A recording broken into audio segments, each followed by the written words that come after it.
Digestive system का जो बचा हुआ है तो पार्ट 2 में उसको ख़त्म करेंगे। बच्चों कल जो मैं पढ़ाया था, जो बच्चे कल की वीडियो देखा होगा वही बच्चा को पार्ट 2 समझ में आएगा। कहने का मतलब है बच्चों, जो पाचन तंत्र का कल जो मैं वीडियो बनाया था 27 मिनट्स का, वो वीडियो जो देखा होगा उसी को आज का वीडियो में जो पढ़ाऊंगा वो समझ में आएगा। तो बच्चों आज जो हम पढ़ाएंगे वो है माउथ। माउथ को ही कहा जाता है ओरल। माउथ बोलिए या ओरल बोलिए, और हिंदी में उसको कहते हैं मुख गुहा। क्या बोलते हैं? मुख गुहा। तो बच्चों मुख गुहा में 3 जोड़ी लाल ग्रंथि पाई जाती है। मुख गुहा में 3 जोड़ी लाल ग्रंथि पाई जाती है। फर्स्ट ग्रंथि जो होता है जिसको पेरोटिड कहा जाता है, यही पेरोटिड यदि सांप में होता है तो जहर का काम करता है। देखे होंगे या सुने होंगे जब सांप डंक मारता है, डंक करता है, बाइट करता है तो उसके मुंह में एक ग्लैंड पाया जाता है, एक ग्रंथि पाया जाता है, और जैसे वो डंक करता है बच्चों, उस ग्लैंड से जहर निकलता है और उसी को कहा जाता है पेरोटिड। आपसे पूछा जाए यदि मनुष्य में वो ग्रंथि है जिससे लार निकलता है तो बोलेंगे कि माउथ में, मुंह में 3 जोड़ी लार ग्रंथि पाया जाता है, एक पेरोटिड। बच्चों यदि मानव के शरीर में पेरोटिड है तो हमारे लिए लाभदायक है, और यही पेरोटिड यदि सांप के मुंह में रहता है, सांप में है, तो वो जहर का काम करता है। इंसान के लिए भोजन को डाइजेस्ट करने में हेल्प करता है, और सांप के लिए वही पेरोटिड ओजन जहर का काम करता है। आज के बाद यदि आपसे पूछा जाए कि मुंह में कितनी जोड़ी ग्रंथि पाई जाती है तो बच्चों आप जवाब देना कि माउथ में 3 लार ग्रंथि पाई जाती है। फर्स्ट पेरोटिड जो कि मानव के शरीर में जो होता है वो डाइजेस्ट में हेल्प करने का काम करता है, और वही पेरोटिड यदि सांप में पाया जाता है तो वो जहर का काम करता है। आज के बाद यदि आपसे कोई पूछे सांप जब डंक करता है तो कौन से ग्रंथि से निकलता है जहर, तो आप जवाब देना पेरोटिड ग्रंथि से जहर निकलता है। बच्चों पेरोटिड ग्लैंड से क्या निकलता है? जहर निकलता है, और यही पेरोटिड यदि मानव के शरीर में होता है तो ये भोजन को डाइजेस्ट करने में हेल्प करता है। नेक्स्ट ग्रंथि की बात करें बच्चों, यहाँ पे सबलिंगुअल जो होता है, सबलिंगुअल होता है। उसके बाद अच्छा इसमें एक चीज और आप जान लीजिए, 3 जोड़ी लार ग्रंथि। तो बच्चों ये मानव के शरीर में मुंह में 1.5 लीटर, कितना बच्चों? 1.5 लीटर पर डे निकलता है। ये जो है मैंने क्या बताया, माउथ, मुख गुहा में, मतलब ये जो मुंह से जो ना जो ये 3 जोड़ी ग्रंथि निकलता है, लेकिन उसी में से लार की बात करें तो मानव के शरीर में मुंह में कितने लार, जैसे अभी जो मैं बोल रहा हूं तो मेरे मुंह में क्या है? लार निकल रहा है। सारे मनुष्य के मुंह में क्या होता है? लार होता है। तो बच्चों वो लार कितना निकलता है वो जो है बच्चों याद रखना आप, पर डे 1.5 लीटर। मैंने लिख दिया कितना?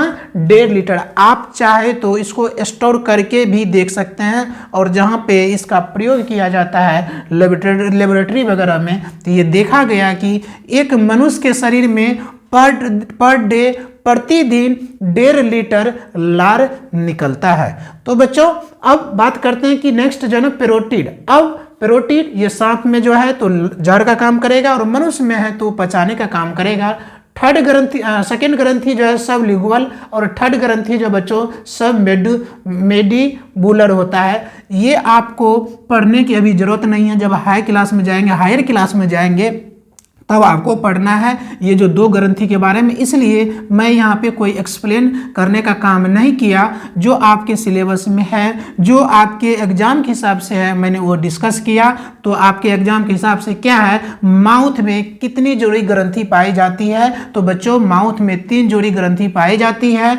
मनुष्य के मुंह में कितने लीटर लार निकलता है? तो 1.5 लीटर लार निकलता है। और इसी में 3 ग्रंथि में से एक जो कि आपके सिलेबस में पेरोटिड जो निकलता है 3 जोड़ी ग्रंथि में से पहला ग्रंथि है, ये भोजन को डाइजेस्ट करने में हेल्प करता है। और ये पेरोटिड यदि पेरोटिड सांप में पाया जाता है, सांप में पाया जाता है, यदि सांप डंक करता है तो उसी ग्लैंड से जहर निकलने का काम करता है। नेक्स्ट बात करते हैं बच्चों, इसमें माउथ में क्या कहते हैं, माउथ ओरल जो है इसमें पाया जाता है लाइसोजाइम। इसका काम क्या होता है सुनिए, इसका काम होता है जीवाणुनाशी, मतलब जो जीवाणु का मारने का काम करता है बच्चों, जो जीवाणु को नष्ट करने का काम करता है उसको बोला जाता है जीवाणुनाशी।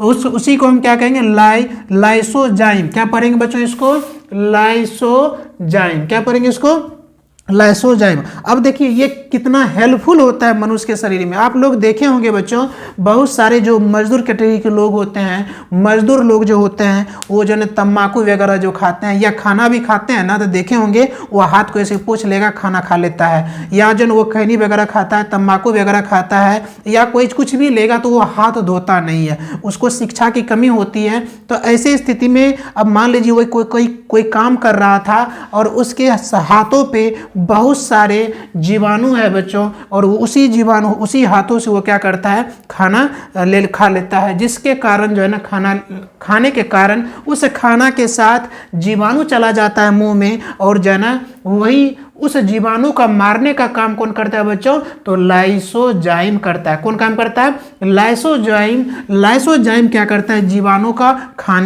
मारने का काम करता है। नेक्स्ट की बात करें बच्चों, इसमें लाइसोसोम, जैसे आपने देखा होगा बहुत सारी जो है सब्जियां वगैरह होती है, जिसमें आप जैसे अभी गोभी का सीजन है तो देखेंगे गोभी में जब आप कट करेंगे तो उससे भी क्या निकलता है, उससे भी जो है ना क्या निकलता है बच्चों, उससे बैठ जाओ आराम से, बाद में निकलते होंगे सब्जी वगैरह में, उसमें बहुत सारे जो क्या होता है कीटाणु निकलता है, ठीक है। और उसमें बहुत सारे कीटाणु, उसको अच्छे से आप जब नहीं धोते हैं तो हम जो उसको खाते हैं तो उस समय बहुत सारे जीवाणु चला जाता है। तो बच्चों उस जीवाणु को मारने का काम भी लाइसोजाइम करता है। आपसे पूछा जाएगा कि मुख गुहा में कौन से ऐसे एंजाइम है जो कि जो है ना जीवाणु का मारने का काम करता है, तो बच्चों आपका आंसर जवाब होना चाहिए लाइसोजाइम। लाइसोजाइम क्या करता है, आप जो खाना खाए या आप जो भी भक्षण किए उसमें जो जीवाणु गया है उस जीवाणु का मारने का काम बच्चों कौन करता है, लाइसोजाइम करता है। तो इनका भी बहुत बड़ा भूमिका होता है। नेक्स्ट पॉइंट की बात करूं, म्यूकस। म्यूकस भी बच्चों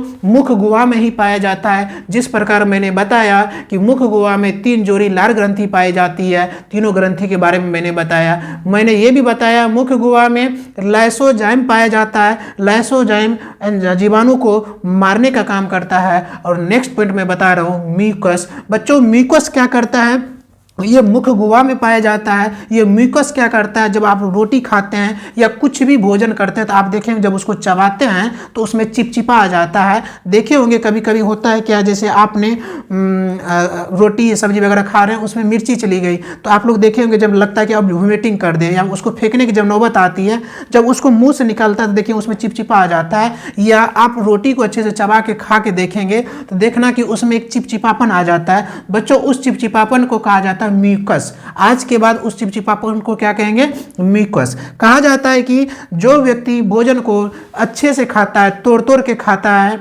आराम से चबा के पूर्ण तरह से चबा के खाता है, तो उसके मुंह में म्यूकस एंजाइम जो है बहुत ज़्यादा बनता है और उसका भोजन अच्छे से डाइजेस्ट होता है और उसके शरीर को अच्छे से पोषक तत्व मिलता है। तो म्यूकस क्या करता है बच्चों, म्यूकस करता है भोजन को चिपचिपा करने का। भोजन को चिपचिपा, अब सवाल उठता है सर भोजन को चिपचिपा क्यों किया जाता है, तो बच्चों ये जो ग्रास नली होती है ना, भोजन को मुंह में ही क्या हो जाता है, म्यूकस निकल जाता है जो कि भोजन को चिपचिपा कर देता है और ग्रास नली में आसानी पूर्वक क्या हो जाता है, भोजन स्लाइड कर जाता है। जिस प्रकार आपने देखा होगा आप लोग जो ना ये इसके दुकान पे जाते हैं, आप लोग जो क्या कहते हैं चूड़ी वगैरह जो पहनते हैं उसमें देखे होंगे जब जाते हैं तो उसमें क्या करता है वो जो ना, मान लो जिनकी साइज की कम भी पड़ती है तो वो क्या करता है ऐसे चीज़ लगाता है, चिपचिपा चीज़ हाथ में लगाता है ताकि वो स्लाइड करके आराम से चल जाए। तो बच्चों वहाँ पे क्या कर दिया, स्मूथनेस कर दिया, स्मूथ कर दिया पूरा, क्या चीज़ लगा के, तो ऑयली चीज़ लगा के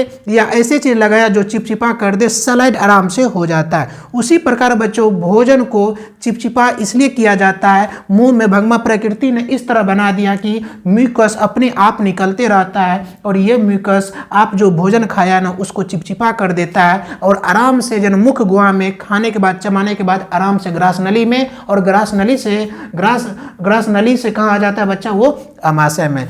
तो म्यूकस का भी पूछेगा कि म्यूकस कहाँ निकलता है, तो मुख गुहा में। म्यूकस का काम क्या होता है, तो म्यूकस का काम होता है हम लोग जो भोजन को चबाते हैं उसको चिपचिपा करने का, नेक्स्ट पॉइंट की बात करते हैं बच्चों, आमाशय। ये मैंने डायग्राम इसलिए नहीं मिटाया हूँ, आप देखेंगे मैंने अभी जन किसका, मुख गुहा का बात किया।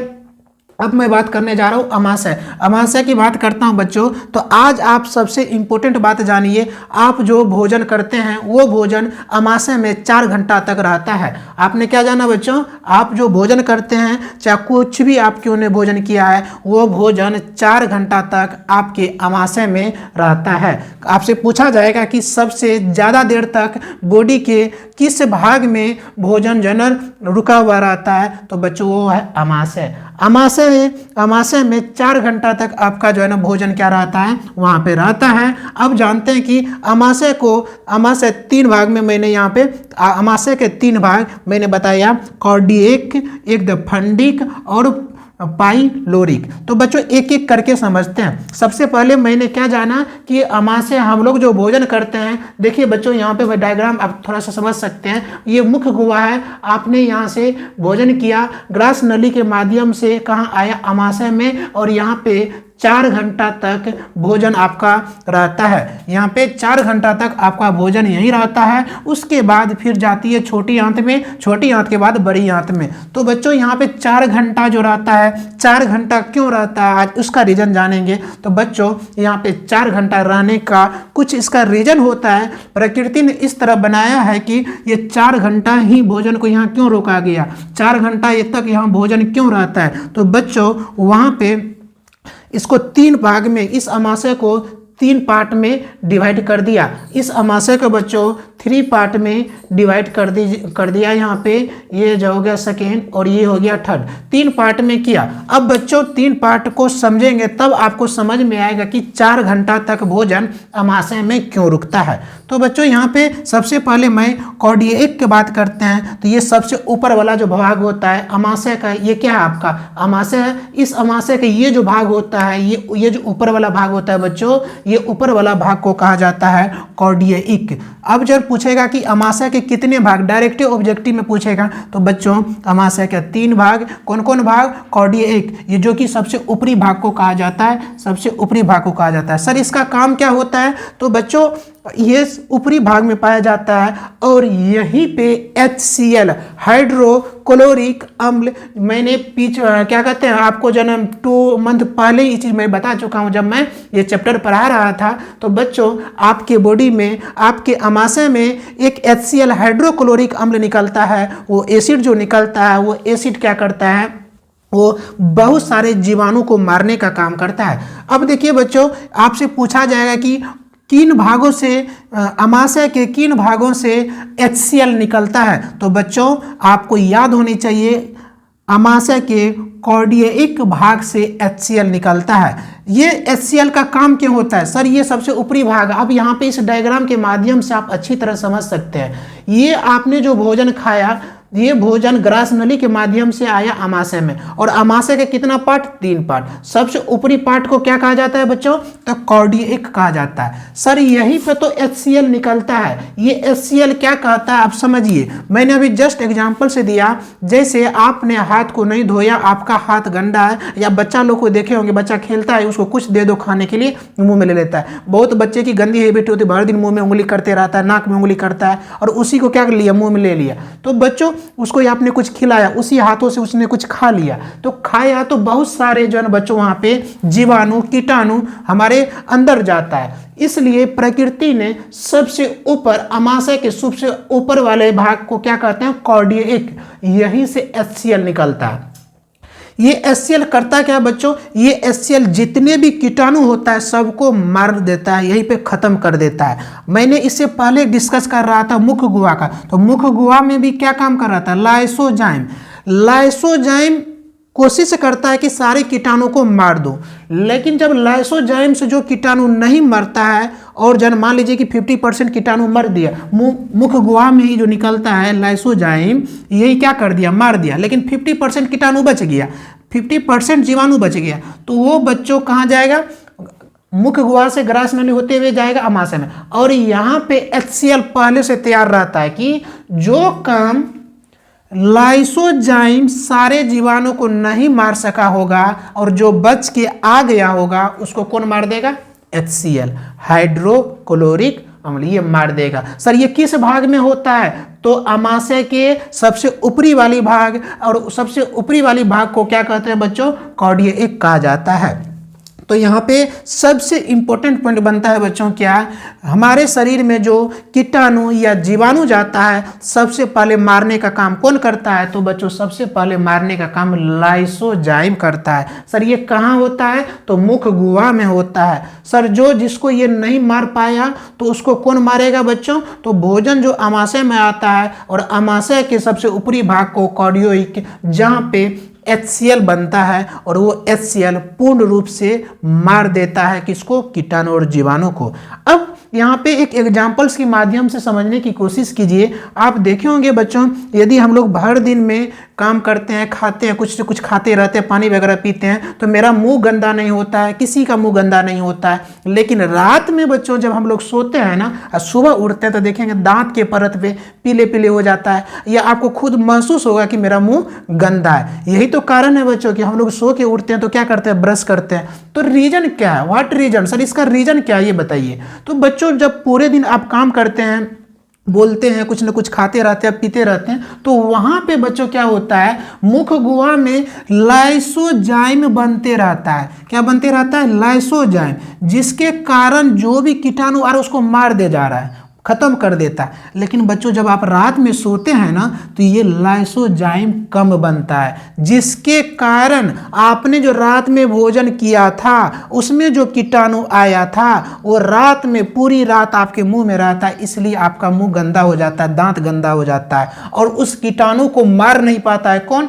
क्यों, लाइसोजाइम। क्यों नहीं मार पाता है सर, क्योंकि सोने वक्त नाइट में जब शरीर रेस्ट में चला जाता है तो उस समय लाइसोजाइम कम बनता है। अब कम बनेगा तो मारेगा कहाँ से, इसलिए सुबह उठते ही हम लोग क्या करते हैं बच्चों, ब्रश करते हैं। उसके बाद मान लीजिए कि आपने कुछ खाया तो उसके बाद एक्टिव हो गया कौन, लाइसोजाइम बनना चालू हो गया। हम लोग सुबह उठते हैं तो लाइसोजाइम बनना चालू हो जाता है, और जब ये चालू हुआ तो मान लीजिए कि मैंने अभी कुछ खाया तो वो साफ सुथरा नहीं चीज़ था या मेरा हाथ गंदा था, और उसके माध्यम से यदि कीटाणु मेरे अंदर गया तो उस कीटाणु को मुख्य गुहा में जो लाइसोजाइम होता है वो मार देता है, लेकिन पूर्ण रूप से नहीं मार पाता है। मान लीजिए कि वो 50% मार दिया, उसके बाद मुख्य गुहा से कहाँ गया, ग्रास नली में, और ग्रास नली के माध्यम से चला गया अमाशय में। अमाशय के कितने पार्ट, 3 पार्ट। सबसे ऊपरी वाली भाग में क्या बनता है, HCl, हाइड्रोक्लोरिक अम्ल, और हाइड्रोक्लोरिक अम्ल यहाँ पे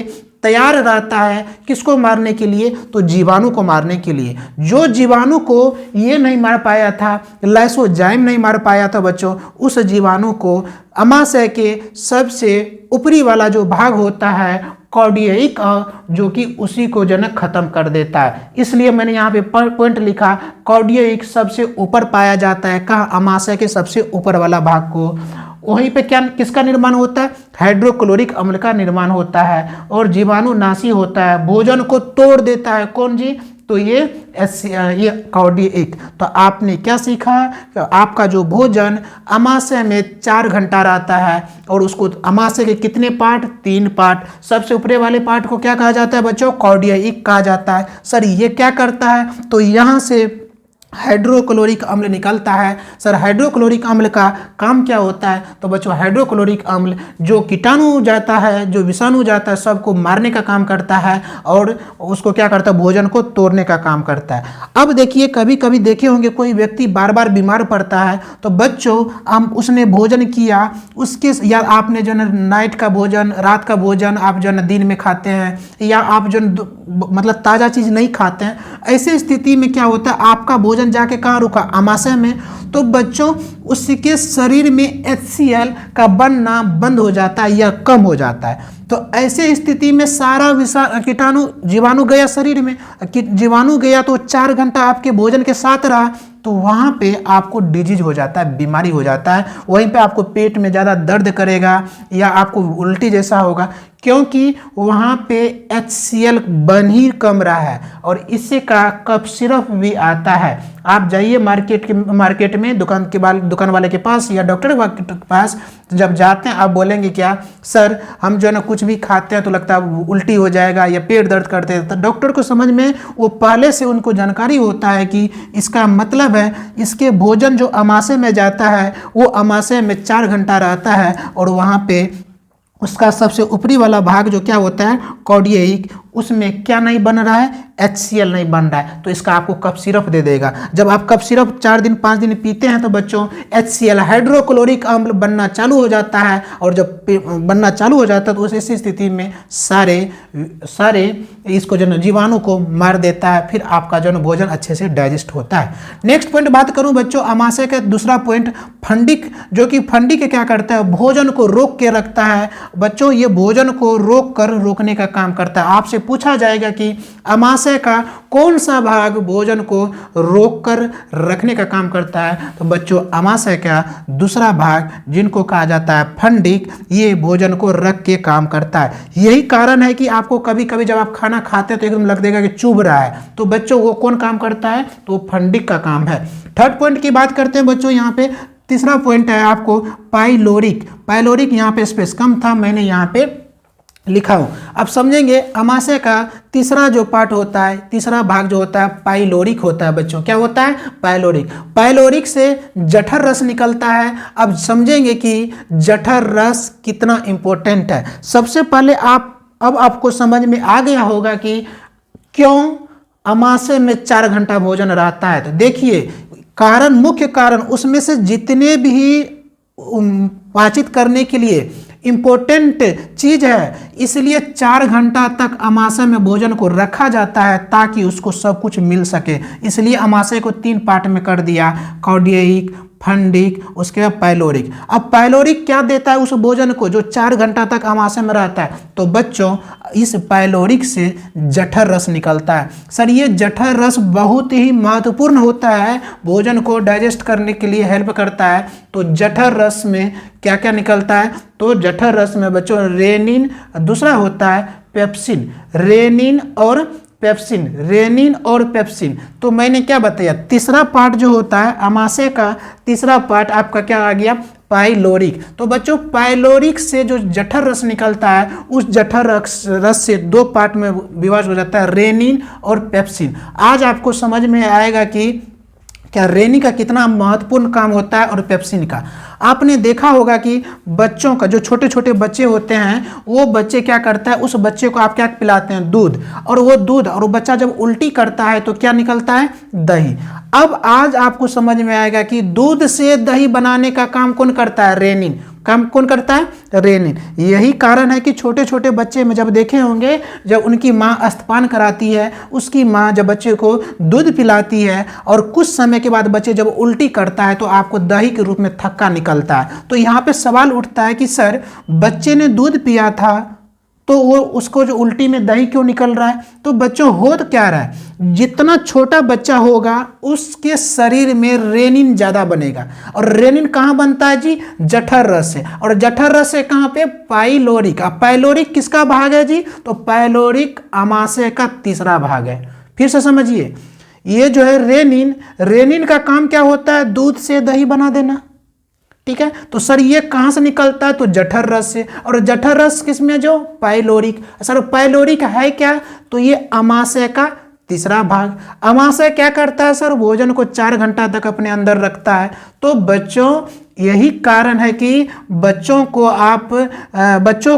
क्या स्तपान कराने के बाद उसको उल्टी में दही निकलता है। अब सवाल उठता है सर बच्चों में ऐसा होता है,